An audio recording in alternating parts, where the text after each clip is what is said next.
Okay, last assignment assistance of e-learning, USA Patriot Act. Part one, you're going to answer this question. The Patriot Act was not was a series of laws put in place after 9/11, which allowed the government increased ability to spy and spy agencies to spy on American citizens.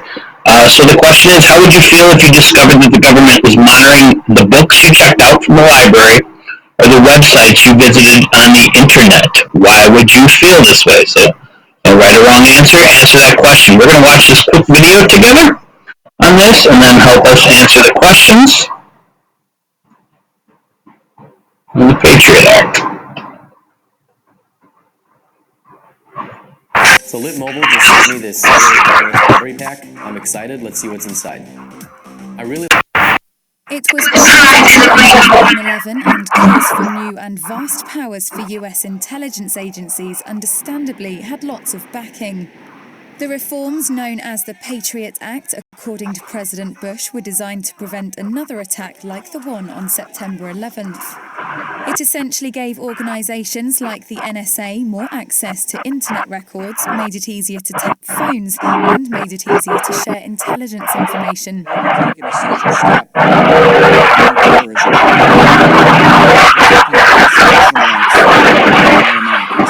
US politicians who penned the law knew that there was a fine line between the right to privacy and keeping American citizens safe. So a 5-year sunset clause was inserted into the Act. It was routinely renewed until shocking revelations by Edward Snowden threw a giant spanner into the works. They also found that they unreasonably intruded on the private lives of ordinary citizens, individuals who have never been suspected of any wrongdoing.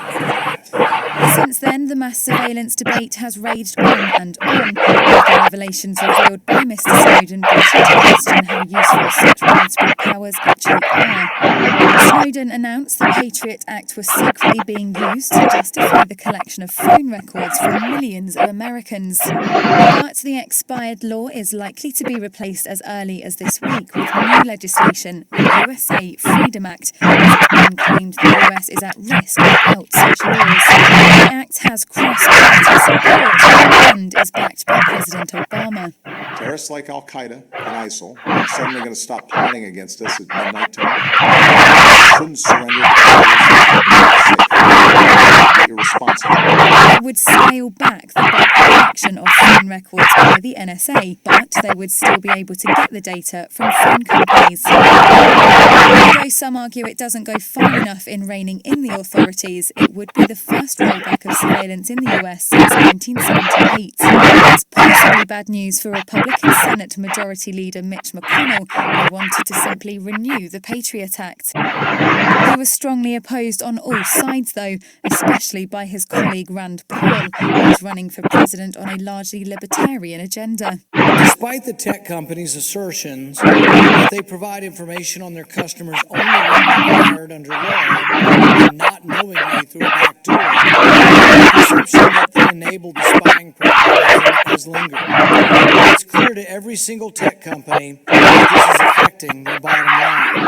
There's a balance to be struck between protecting American citizens from potential terror suspects and protecting civil liberties and privacy concerns. So it looks like the Freedom Act may well have to be the answer.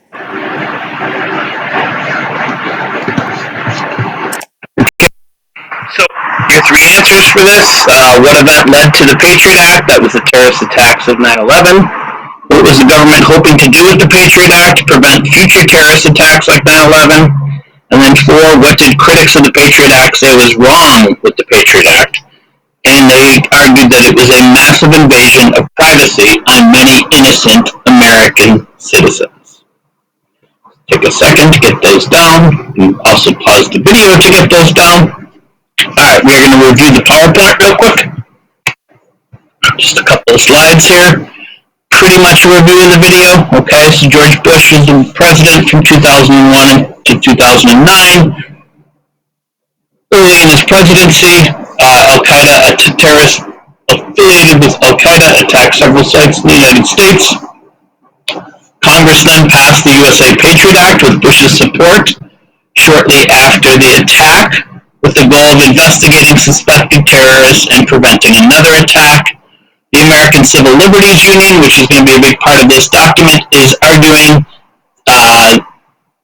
they were formed to protect the rights of people in the United States. It provides legal assistance and information. They said that the Patriot Act was going too far in compromising people's civil liberties and civil rights. The Department of Justice denied that the Patriot Act allows the government to violate people's rights. Today's document comes from a web page on which the Department of Justice defends itself against the ACLU's accusations. Our vocabulary today is domestic, which means incurring inside a country, in this case the United States. Surveillance, spying on or observing people suspected of crimes. Wiretapping is secretly listening to phone conversations or monitoring other private communications. Political advocacy is taking action on behalf of a political goal. Dissent is public disagreement, government policies, or actions. Odious is terrible. Subpoena is a legal order requiring someone to give documents to the authorities. A detonator is a device used to set off a bomb. Alright, so let's read this article right here. And this article, remember, was written by the Department of Justice, who supports the Patriot Act, and they're dispelling some of the major myths about the USA Patriot Act. Myth: the ACLU claims the Patriot Act expands terrorism laws to include domestic terrorism, which could subject political organizations to surveillance, wiretapping, harassment, and criminal action for political advocacy. They also claim that it includes a provision that might allow the actions of peaceful groups that dissent from government policy, such as Greenpeace, to be treated as domestic terrorism. Reality: the Patriot Act limits domestic terrorism to conduct that breaks criminal laws, endangering human life. Peaceful groups that dissent from government policy without breaking laws cannot be targeted. Peaceful political discourse and dissent is one of America's most cherished freedoms and is not subject to investigation as domestic terrorism. Under the Patriot Act, the definition of domestic terrorism is limited to conduct that 1. Violates federal or state criminal law, and 2. Is dangerous to human life. Therefore, peaceful political organizations engaging in political advocacy will obviously not come under this definition. Patriot Act Section 802. Myth: the ACLU has claimed that many people are unaware that their library habits could become the target of government surveillance. In a free society, such monitoring is odious and unnecessary. The secrecy that surrounds Section 215 leads us to a society where the thought police can target us for what we choose to read or what websites we visit. Reality. The Patriot Act specifically protects Americans' First Amendment rights, and terrorism investigators have no interest in the library habits of ordinary Americans. Historically, terrorists and spies have used libraries to plan and carry out activities that threaten our national security. If terrorists or spies use libraries, we should not allow them to become safe havens for their terrorist or clandestine activities. The Patriot Act ensures that business records, whether from a library or any other business, can be obtained in national security investigations with permission of a federal judge. Examining business records often provides the key that investigators are looking for to solve a wide range of crimes. Investigators might seek select records from hardware stores or chemical plants, for example, to find out who bought materials to make a bomb, or bank records to see who's sending money to terrorists. Law enforcement authorities have always been able to obtain business records in criminal cases through grand jury subpoenas, and continue to do so in national security cases where appropriate. In a recent domestic terrorism case, for example, a grand jury served a subpoena on a bookseller to obtain records showing that a suspect had purchased a book giving instructions on how to build a particularly unusual detonator that had been used in several bombings. This was important evidence identifying the suspect as the bomber. In national security cases, where use of the grand jury process was not appropriate, investigators previously had limited tools at their disposal to obtain certain business records.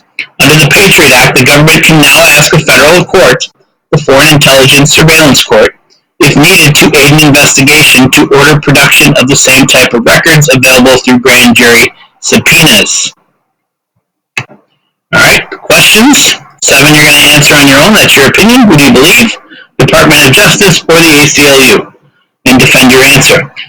So 5, who is the Department of Justice addressing in this document, and what is the main purpose in writing? And it's the ACLU, but it's really the American public, justifying the existence of the Patriot Act. They want the American public to feel that they're not being unnecessarily spied on. That while they have these powers to spy, they're really only concerned about spying on suspected terrorists, and that the overwhelming majority of Americans do not have to worry about this. 6, according to the Department of Justice, how has the Patriot Act helped in the investigations of domestic terrorism? It has given them important clues about terrorists before they have committed acts of terrorism. Like I said, 7 is your opinion. You answer that on your own, just like you did with number 1. I guess for the last time, you have to hear my voice over this, so it's been a pleasure. Have a wonderful summer. Don't be a stranger next year when we are back in school. Fingers crossed. See you later. Turn this in when you're done.